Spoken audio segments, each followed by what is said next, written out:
Bismillahirrahmanirrahim. Assalamualaikum warahmatullahi wabarakatuh. Kedengaran Waalaikumsalam. ya? Waalaikumsalam warahmatullahi wabarakatuh. Waalaikumsalam warahmatullahi wabarakatuh. Waalaikumsalam warahmatullahi wabarakatuh. Pak Ustadz Toji, Pak Ustadz Ramli, adik-adik sekalian yang berbahagia. Alhamdulillah wa syukurillah. Kita semua dapat bertemu. Ini ada ponaan saya juga saya lihat ini. Kita akan membahas masalah wirausaha. Jadi mungkin dalam bayangan adik yang namanya wirausaha itu, Ustadz Toji masih di sana ya? Masih. Alhamdulillah pengadangan. Saya minta izin Ustadz ya sama adik-adik ini. Sila. Bayangan adik mungkin kalau masalah wirausaha ini mungkin dia harus terlihat besar gitu ya. Artinya dia ada tempat, dia ada aktivitas yang terlihat oleh orang, dan kelihatan dia rame. Ini mungkin bayangan untuk sementara.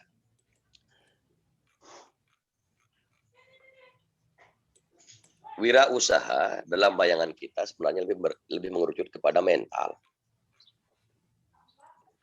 Artinya, karena wirausaha itu bisa dibentuk dia oleh keadaan lingkungan. Contoh sederhana saja, misalnya begini. Jika adik punya orang tua jadi tukang jahit ya.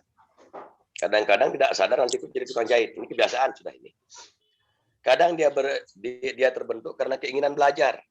Adik jalan-jalan ke suatu tempat, misalnya main-main ke Jakarta kebetulan, melihat bagaimana orang cara jahit sepatu, tiba-tiba berpikir di tempat saya tidak ada.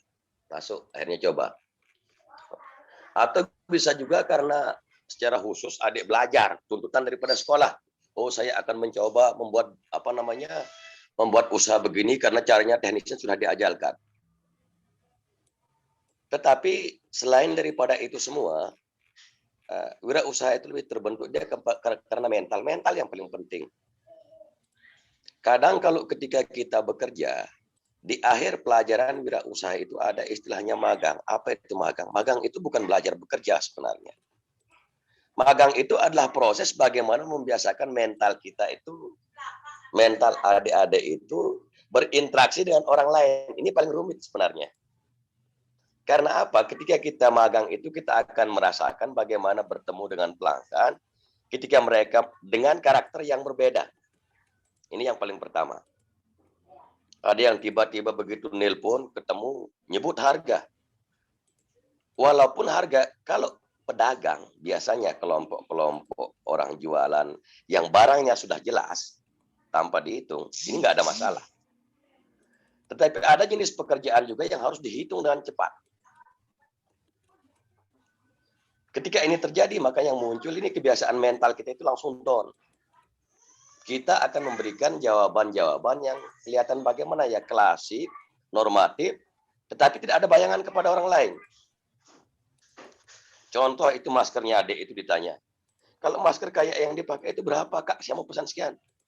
Aduh, biasanya masker itu jumlahnya harus berapa dulu. Terus modelnya bagaimana? Ini pertanyaan yang kadang-kadang membingungkan daripada orang. Ini pengaruh mental kadang-kadang. Coba saja, ini sering terjadi nih. Yang kedua, kenapa saya sebut dia sebagai mental? Kadang-kadang yang namanya kita berusaha, itu fluktuasi harga, bahkan daripada selain harga itu, ada masa-masa ketika orang membutuhkan. Bisa enggak Bapak jadikan ini sekian hari karena saya butuh begini-begini.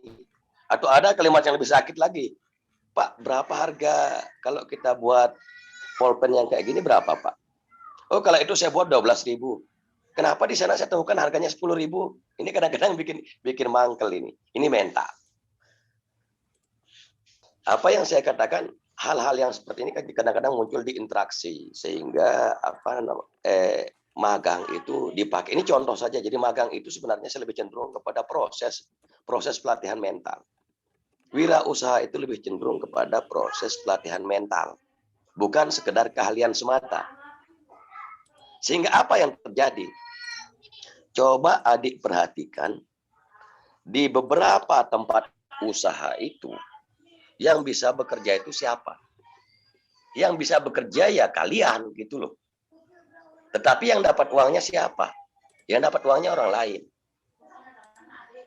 Loh, kenapa bisa seperti itu? Iya, karena kita punya keahlian. Keahlian apa? Keahlian bekerja saja. Kenapa kita tidak membuka usaha? Ya udah seperti tadi lagi. Kenapa? Karena kita tidak percaya diri. Nah, masuk saya kepada kalimat saya yang tadi. Memang larinya kepada mental. Dong bagaimana kakak kita bisa berani membuka membuka usaha atau apapun namanya untuk melalui proses ini. Adik-adik sekalian yang berbahagia, perlu adik ketahui bahwa hukum daripada usaha, wirausaha atau apapun namanya itu. Kalau yang kita bicarakan ini walaupun kita menyebutnya wirausaha, sebenarnya lebih cenderung kepada UMKM ya, usaha mikro kalau kita berbicara ini. Yang harus diketahui ada dua pilihan kepada orang berusaha. Satu, dia akan sukses. Kedua, dia akan gagal.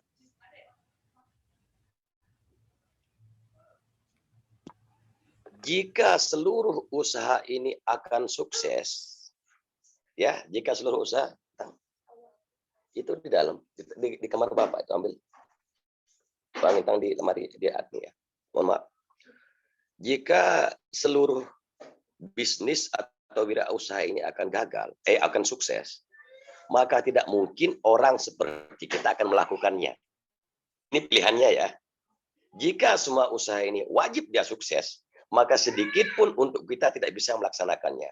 Kenapa? Karena modal kita kecil. Semua usaha wajib dipakai oleh orang yang duluan punya uang. Karena pilihannya ada dua, maka terbentuk juga dua manusia. Satu manusia yang berani melakukan usaha, yang kedua yang tidak berani. Anda berani pun melakukan usaha, masih ada pilihan lagi. Kamu sukses lagi atau tidak lagi. Kita sukses pun masih lagi ada pilihan. Mau sukses langsung, mau sukses pontang-panting, mau sukses terus lebur.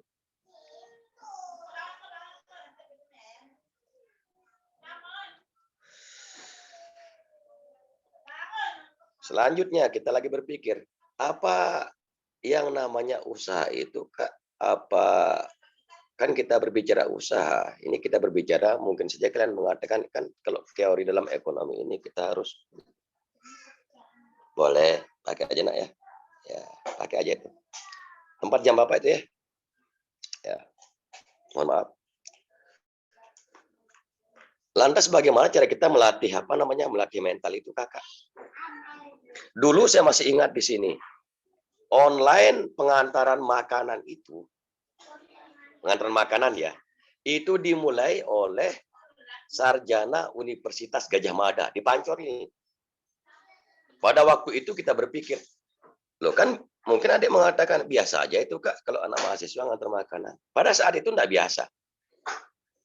Pada saat itu enggak biasa. Kenapa? Karena keberaniannya untuk melakukan terobosan ngantar makanan loh ini. Ngantar makanan, orang tuanya jualan makanan aja masih aneh waktu itu.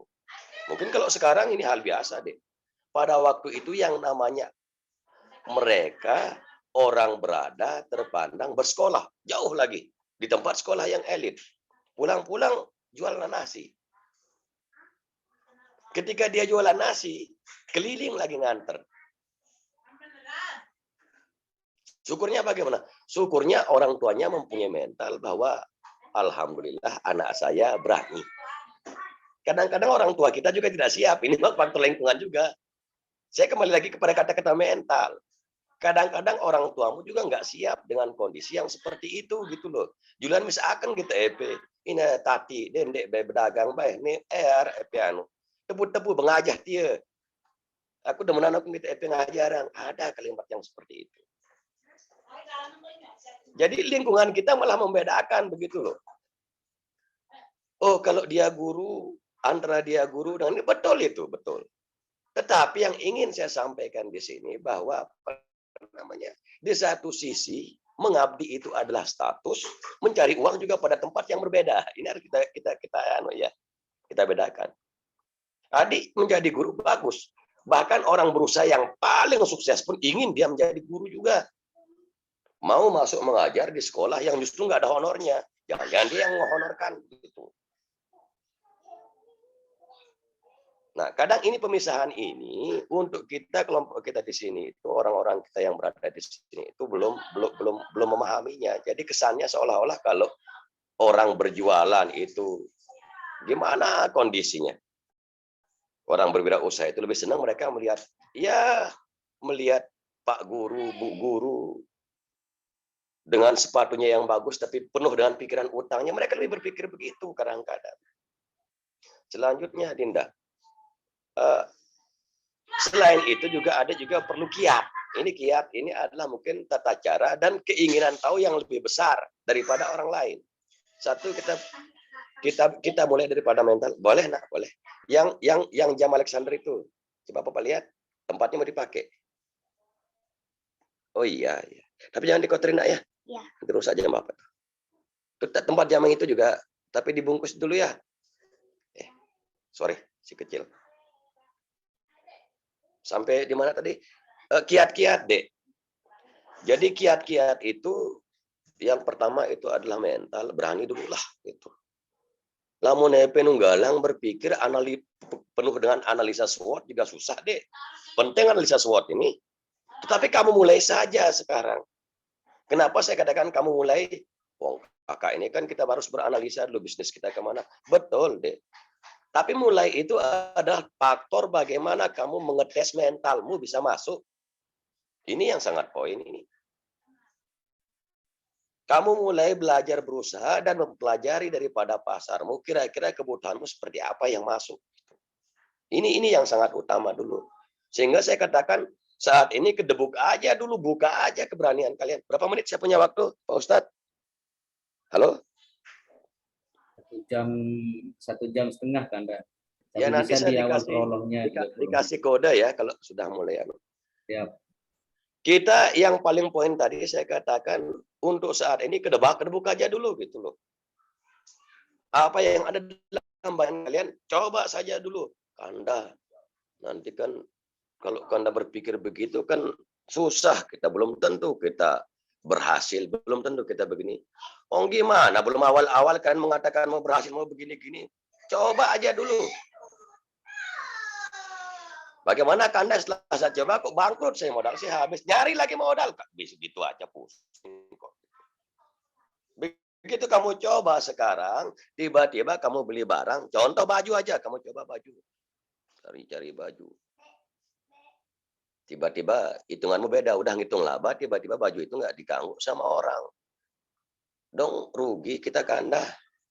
Lah iya. Kalau kamu rugi bagaimana? Ya simpen aja baju itu dulu, siapa tahu ada yang mau. Tapi kalau kamu bosan ya pakai aja baju itu kan beres. Artinya cari saja berapa bit. Oh di kamar Bapak ya sambil kan di atas sana itu. Oh ya udah itu aja lu pakai ya. Nanti Bapak sedang sama sama teman-teman Bapak ya. Bintang sih nggak sekolah. Libur. Oh ya.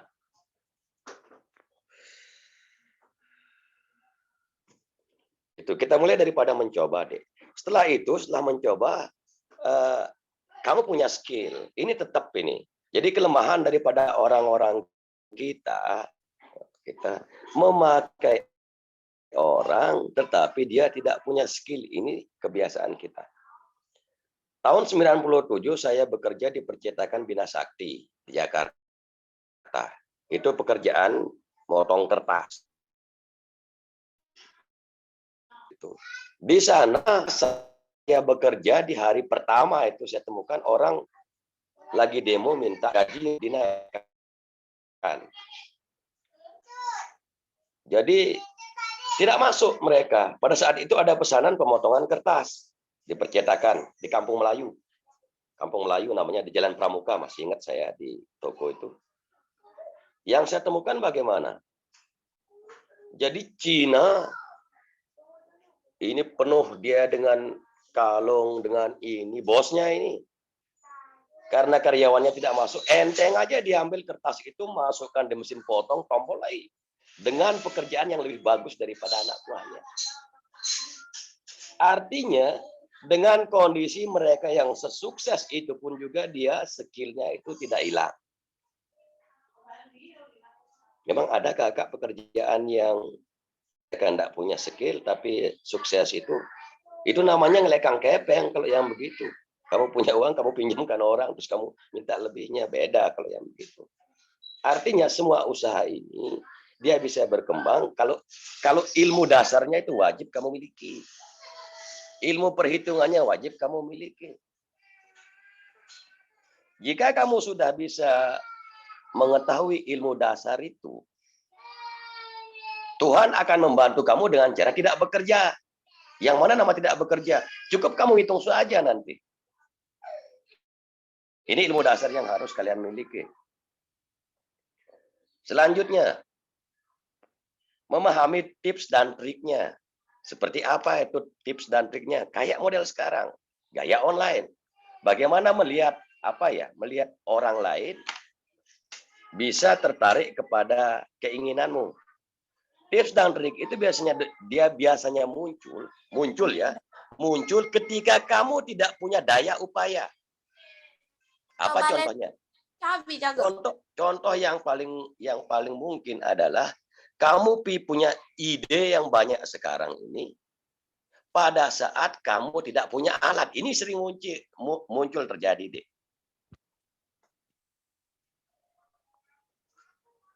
Sebentar deh ya.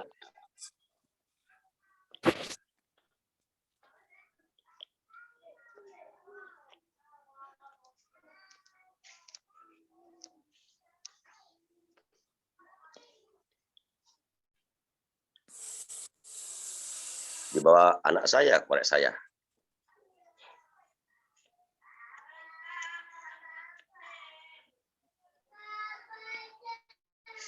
Tips dan trik deh.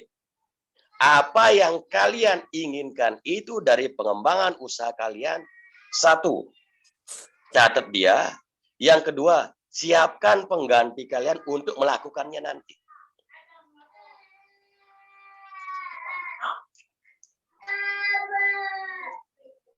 Kenapa kalian harus mencatat? Karena ketika kalian mencatat pada saat itu, jangan-jangan ide dan gagasan itu pada saat kalian punya uang, punya apa-apa, justru dia sudah hilang mental kalian. Mental dalam arti bagaimana? Malas kalian kerjakan. Jadi malas kalian kerjakan. Kenapa harus menyiapkan pengganti? Maksud saya pengganti itu, kalian belajarlah jadi manajer kecil-kecilan. Apakah dengan mengajak adikmu, ya, teman dekatmu dan lain sebagainya, sebagai kalau boleh bahasa kasarnya ya pembantu kita lah, membantu kamu. Untuk apa? Untuk memastikan bahwa roda ide dan gagasan dalam wirausaha ini dia berjalan. Ini contoh saya berikan sedikit.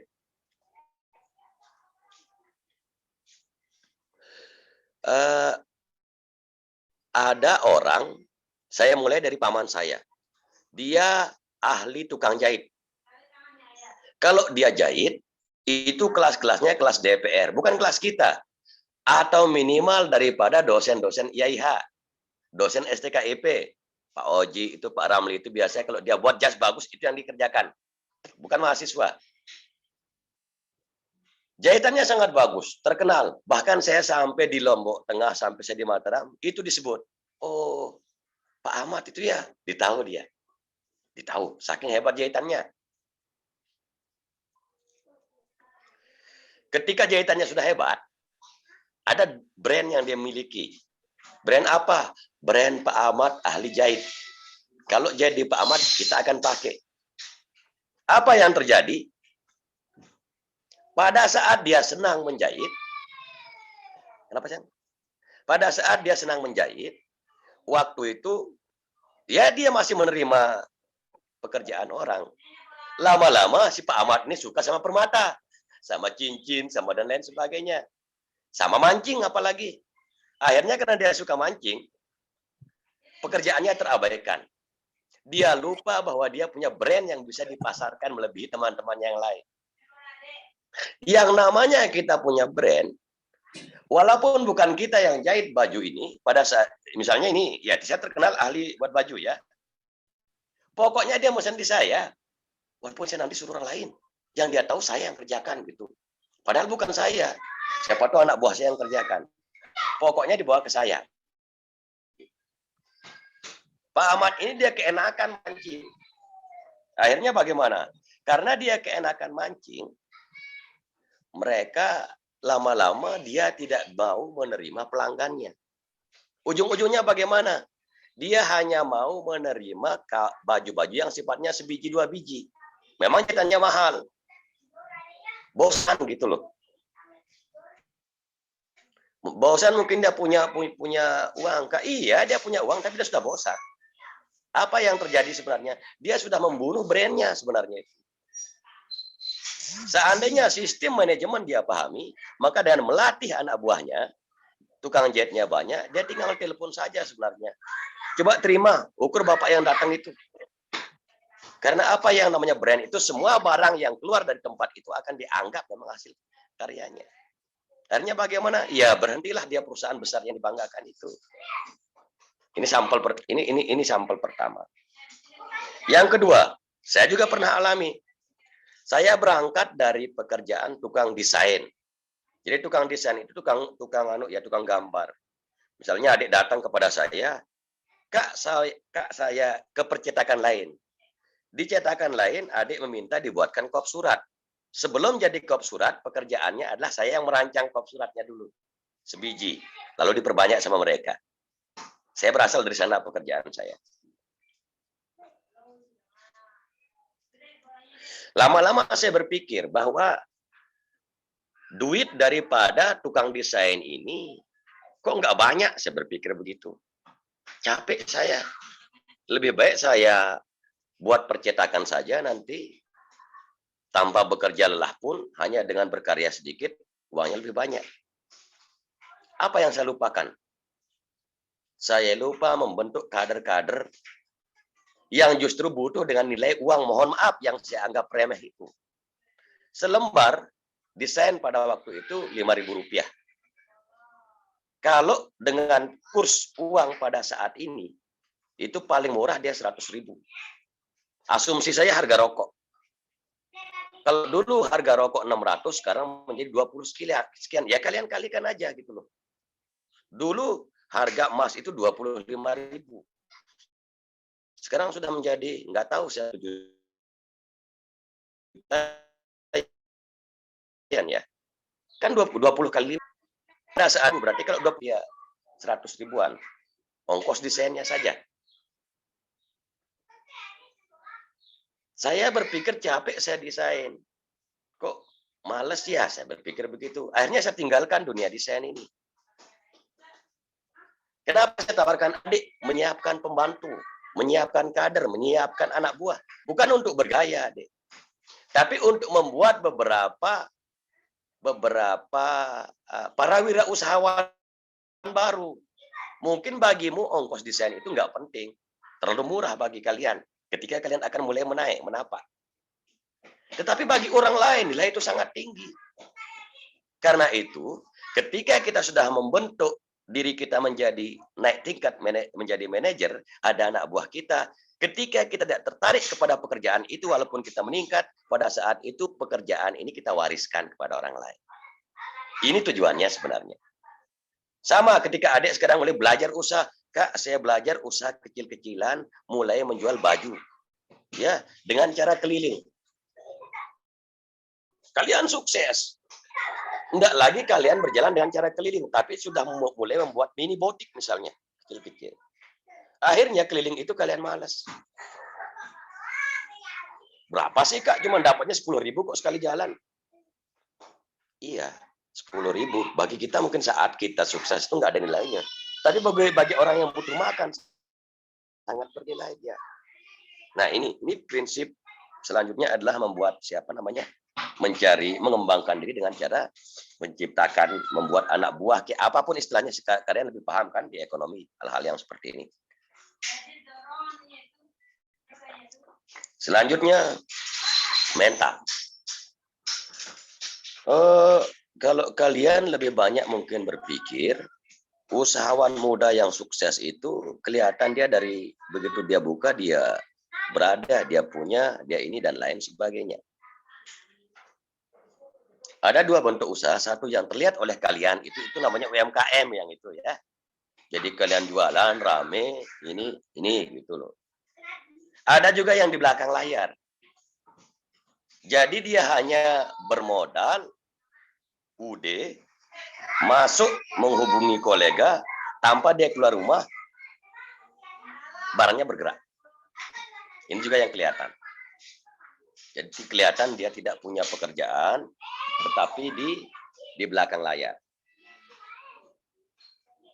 Yang mana yang lebih bagus? Nanti kita bahas dia, kebutuhannya. Selanjutnya masalah kapan sih? Jadi saya kembali kepada kalimat saya yang tadi tuh. Kok kita ingin melihat gimana ya?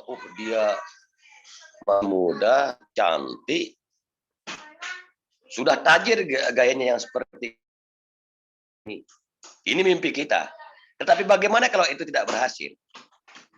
Terlalu banyak para usahawan itu yang berhasil itu kebanyakan lebih sering dia bukan karena berapa kali dia tingkat kesuksesan yang tinggi. Di balik daripada bayangan adik tentang kesuksesan yang kalian lihat, kadang-kadang itu ada hal semu yang tidak kelihatan di sana. Apa itu?